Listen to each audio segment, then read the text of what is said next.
Manga Baku Otome Breaker episode yang ke-28-nya dibuka dengan sebuah potongan panel cerita singkat yang luar biasa menarik.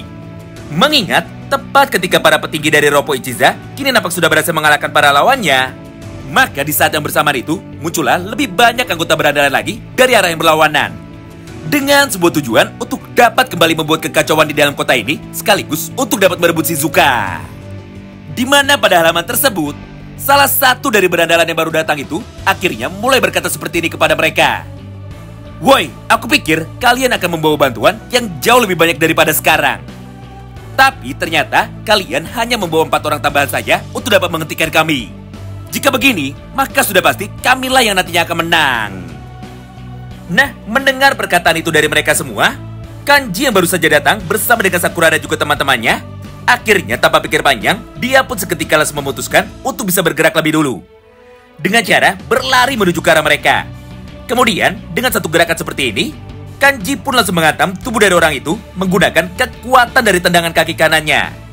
Sampai pada halaman tersebut, tubuh dari para berandalan itu tentu saja seketika langsung menjadi terjatuh.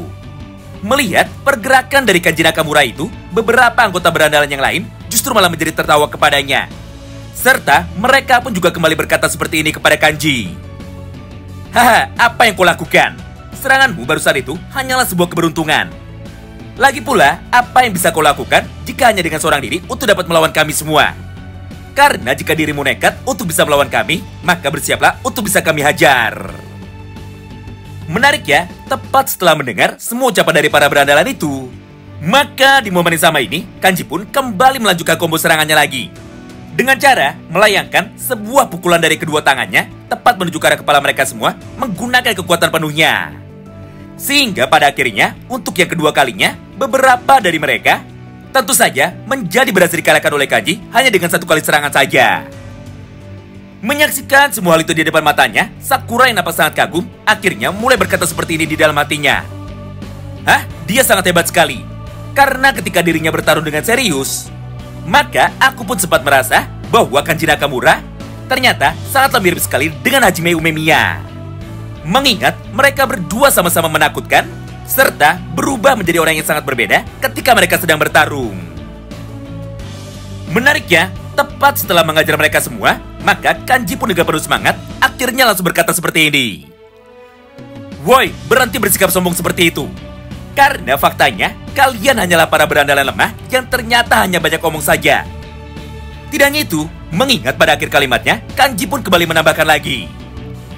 "Dengar, tidak peduli hujan dan juga badai, atau tidak peduli apapun yang terjadi. Namun, selama aku masih bisa berdiri dan juga masih bisa bertarung, maka tidak ada satupun dari kalian yang bisa membuat keributan tepat di dalam wilayah kami." Nah, mulai dari sanalah, pertarungan di dalam medan tempur ini tentu saja menjadi semakin memanas. Mengingat pada halaman yang berikutnya, Kanji pun tanpa pikir panjang, akhirnya langsung berlari maju lagi dengan niat untuk bisa melawan mereka semua sendirian. Lalu ketika Kanji sudah dekat, maka dia pun segera melesatkan 1 buah pukulan dari tinju tangan kanannya menuju ke arah mereka semua.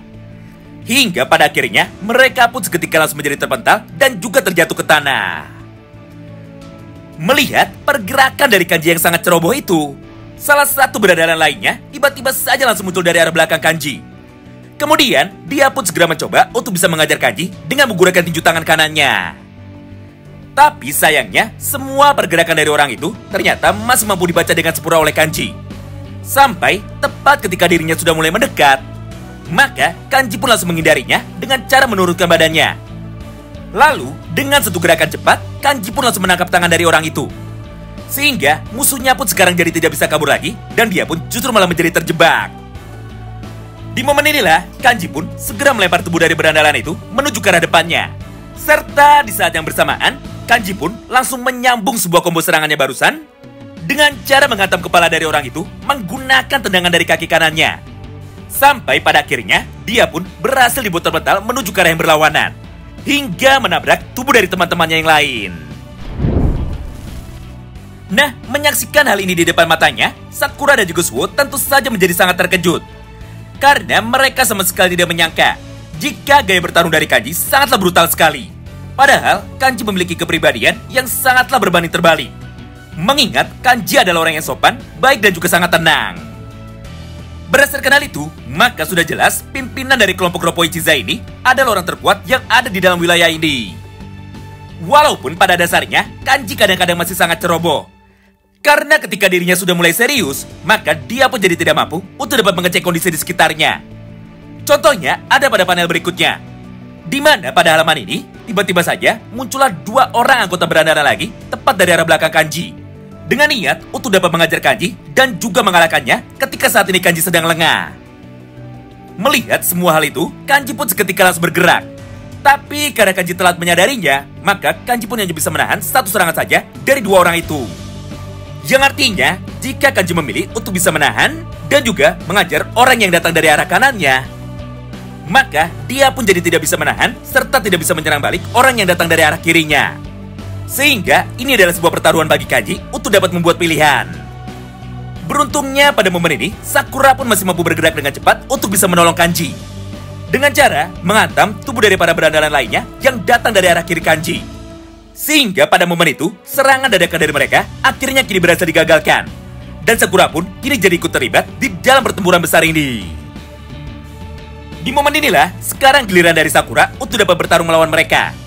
Mengingat tepat ketika para lawannya sudah mulai mencoba untuk bisa mendekat lagi, maka dengan satu gerakan seperti ini, Sakura pun akhirnya langsung menghindar.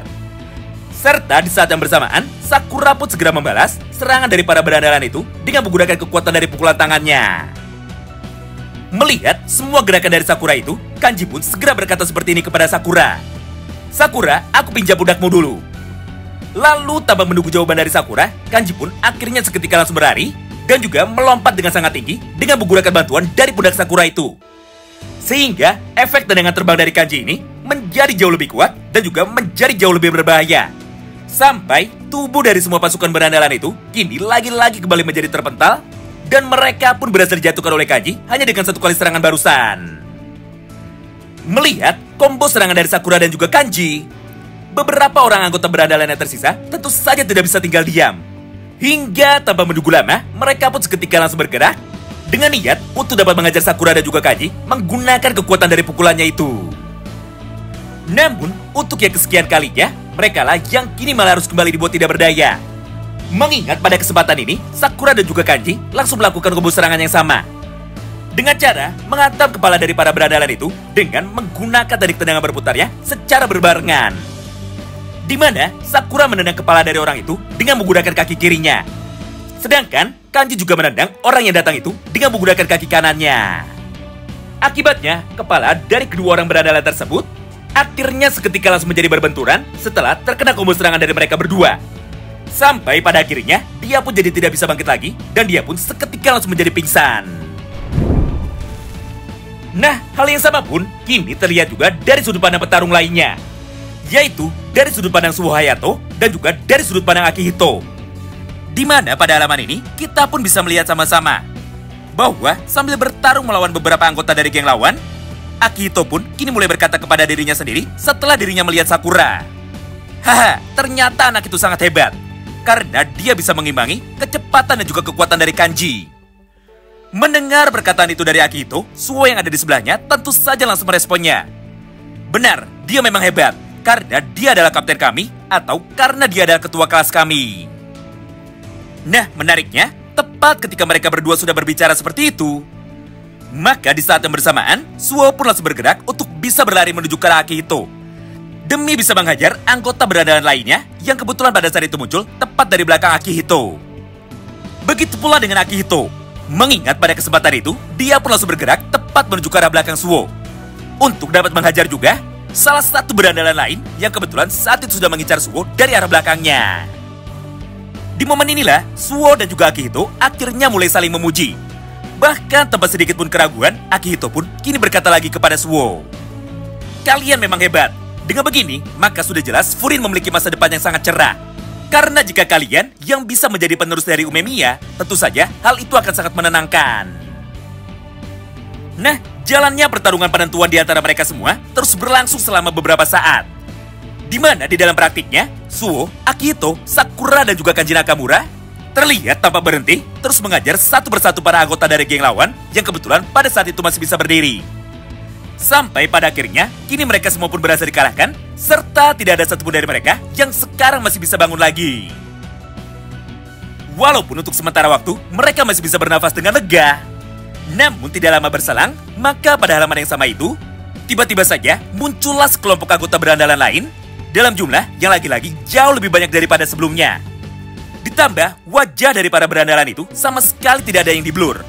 Yang artinya, pasukan yang baru datang ini adalah musuh utama mereka, sekaligus para karakter yang sangat penting. Tidak hanya itu, karena pada satu kesempatan yang sama ini, pimpinan dari kelompok baru ini akhirnya mulai berkata dengan tenang menuju kepada Kanji. Haha, ternyata pertarungan di sini sudah selesai. Apakah dengan menggunakan seragam seperti kalian, maka kami pun juga bisa menjadi kuat dan juga bisa menjadi terkenal seperti kalian? Karena jika iya, maka ini adalah waktu yang tepat untuk dapat merampas seragam dari kalian. Mengingat kami juga ingin mendapatkan sorotan sama seperti kalian semua. Melihat kedatangan dari anggota geng baru ini, semua anggota dari Roppo Ichiza tentu saja menjadi sangat terkejut. Karena pada dasarnya mereka sama sekali tidak mengira bahwa setelah bertarung dan juga mengalahkan banyak orang sekaligus, ternyata masih ada beberapa teman yang tersisa dari kelompok berandalan tadi yang lagi-lagi kembali datang dalam jumlah yang sangat banyak. Mendengar perkataan itu dari Akihito dan juga teman-temannya, pimpinan dari kelompok ini akhirnya langsung memotongnya sambil berkata seperti ini kepada mereka. Hah? Jangan salah sangka, kami bukanlah teman dari mereka. Serta kami dan juga mereka sama sekali tidak memiliki hubungan. Justru kami malah diminta untuk bisa datang ke sini karena para berandalan lemah yang sebelumnya sudah dikirimkan lebih dulu ternyata sama sekali tidak ada gunanya. Yang artinya kami datang ke sini karena diminta untuk dapat segera menyelesaikan pekerjaan mereka, yaitu untuk bisa membawa pergi Shizuka. Mendengar dan juga menyaksikan semua itu, Kanji pun akhirnya seketika langsung sadar bahwa mereka semua adalah kelompok berandalan berbahaya yang disebut dengan geng Gravel, di mana mereka merupakan geng terkuat yang ada pada distrik Sunaba. Jadi sudah jelas, jika kita bertarung melawan mereka sekarang, maka tentu saja hal itu akan menjadi sangat sulit. Nah, di momen inilah, Nirei pun akhirnya langsung menjelaskan kepada kita semua bahwa distrik Sunaba adalah sebuah wilayah kumuh yang sama sekali tidak mendapatkan perhatian dari pemerintah. Sehingga semua warga yang ada di dalam kota itu justru malah hidup serba kekurangan ataupun hidup di dalam kemiskinan. Ditambah sama sekali tidak ada sekolah di sana. Yang artinya semua anak muda yang ada di sana saat ini bekerja sebagai bodyguard atau berandalan bayaran untuk dapat menghasilkan uang. Hal itulah yang membuat geng Gravel menjadi sangat terkenal. Karena pada dasarnya semua pekerjaan yang dilakukan oleh geng Gravel sama sekali tidak pernah ada yang gagal.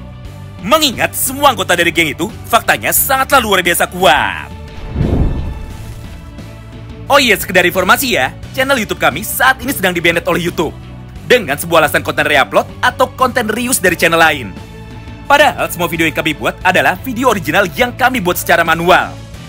Jadi berdasarkan hal itu, maka semua video kami saat ini tidak ada satupun yang bisa dipasang iklan. Oleh karena itu, kami pun ingin meminta tolong kepada kalian semua untuk bisa bantu komen di dalam video ini, serta bantu mention ke channel YouTube bahwa memang benar semua video kami adalah buatan sendiri, bukan hasil re-upload. Terima kasih banyak yang sudah simak video ini sampai habis, dan salam baku hantam.